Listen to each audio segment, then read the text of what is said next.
শিশুদের জন্য গানগুলি তাদের সৃজনশীলতা ও ভাষার দক্ষতা বাড়াতে সাহায্য করে। এইসব গানগুলিতে বিভিন্ন পশুর আওয়াজও শোনা যায়। এই ভিডিওতে বিভিন্ন পশুর নাম এবং তাদের আওয়াজ নিয়ে শিক্ষামূলক উপাদান রয়েছে। এতে শেখার প্রক্রিয়া আনন্দময় হয়। গানটি শিশুরা খুব পছন্দ করে এবং এতে সঙ্গীতের প্রতি আগ্রহ বাড়ে। গানটিতে নানা রং এবং সংখ্যা উল্লেখ করা হয়েছে। শিশুরা শিখছে বিভিন্ন রঙের নাম, যেমন হলুদ, লাল, নীল এবং সবুজ। এই রঙগুলি তাদের চারপাশের জগতের সাথে পরিচয় করিয়ে দেয়। গান গাওয়া শিশুদের আনন্দিত করে এবং তাদের সামাজিক দক্ষতা উন্নয়নে সাহায্য করে। গান শোনার সময় তারা সঙ্গীত ও ছন্দ অনুভব করে। ভিডিওতে হাম্পটি ডাম্পটি এর গল্প বলা হয়েছে, যা শিশুদের কল্পনার জগৎকে প্রসারিত করে। এই ধরনের গল্প তাদের চিন্তা এবং আবেগকে বিকশিত করে।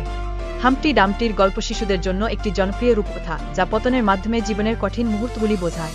অল ম্যাকডোনাল্ডের ফার্ম গানটি শিশুদের প্রাণী শনাক্তকরণ এবং আওয়াজ শেখার জন্য উপকারী। গানগুলির মাধ্যমে শেখার প্রক্রিয়া আরও মজাদার এবং আকর্ষণীয় হয়, যা শিশুদের ভাষা দক্ষতা উন্নত করে।